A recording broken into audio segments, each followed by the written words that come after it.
ये है अद्भुत रहस्यमयी कहानियों की दुनिया का प्रवेश द्वार।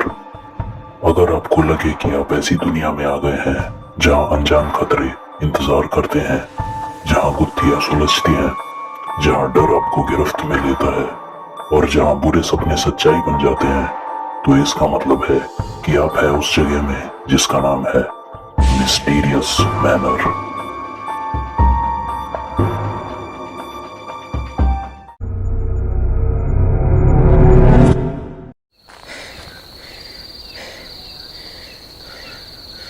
हाँ? अचानक पीछे से किसी ने गिरजा प्रसाद का हाथ पकड़ा।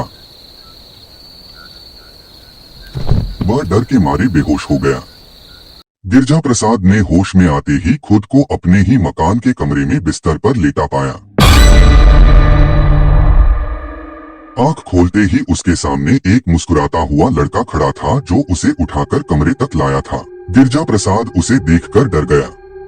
तभी टीवी पर एक समाचार देखकर गिरजा प्रसाद की हालत खराब हो गई। पुलिस अभी तक इस पागल खूनी को ढूंढ नहीं पाई है, इसीलिए आप सबसे निवेदन है कि रात को बिना किसी जरूरी काम के घर से बाहर ना निकलें। यह खूनी लोगों का अपहरण करके उनकी हत्या करता है। यदि कोई संदिग्ध व्यक्ति दिखाई दे तो तुरंत पुलिस को सूचित करें। आप भी कहीं भी निकल जाते हैं अकेले, वो भी रात को। अभी दवाई लेकर सो जाइए। ये कौन है और मेरे घर में क्या कर रहा है? कितना अजीब और भयानक लगता है देखने में। ये मुझे दवा नहीं जहर दे रहा है। हो ना हो ये वही हत्यारा है जिसके बारे में समाचार में बताया जा रहा था। मुझे इससे बच के रहना पड़ेगा। गिरजा प्रसाद ने चुपके से दवाई को फेंक दिया। गिरजा प्रसाद सावधान हो गया। उसकी नजर पास ही रखे एक चाकू पर पड़ी। उसने फैसला कर लिया कि वह अपनी पूरी ताकत जुटाकर चाकू से हमला करेगा। जल्द ही उसे ऐसा करने का मौका मिला जो उसने नहीं गवाया और आखिरकार चाकू से हमला कर दिया।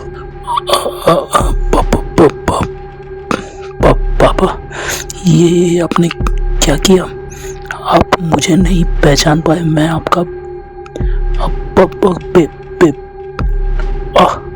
तभी कमरे के अंदर एक बूढ़ी महिला ने प्रवेश किया। यह महिला और कोई नहीं बल्कि गिरजा प्रसाद की पत्नी शारदा देवी थी। शारदा देवी अपने बेटे की लाश देखते ही चीखी। किसी तरह उसने होश संभाला और अपने पति को याद दिलाया कि उनका बेटा जन्म से ही भेंगा है। डिमेंशिया के चलते गिरजा प्रसाद छोटी छोटी बातें अक्सर भूल जाते थे और ठीक से याद दिलाने पर ही सामान्य हो पाते थे। भूलने की समस्या और टीवी पर प्रसारित होते समाचार ने गिरजा प्रसाद को अपने ही बेटे पर शक करने के लिए मजबूर कर दिया था। गलती का एहसास होते ही गिरजा प्रसाद का दिल टूट गया। उसने खुद ही पुलिस को फोन किया और अपना अपराध स्वीकार किया। अपने ही बेटे को साइको किलर समझने वाले गिरजा प्रसाद की अब जीवन में कोई दिलचस्पी नहीं रह गई थी। जहां तक बात है शारदा देवी की, तो वह अब अकेली हो चुकी थी। यदि कहानी पसंद आई तो लाइक और सब्सक्राइब करें। धन्यवाद। मिलते हैं अगली बार फिर किसी नई रहस्यमयी कहानी के साथ।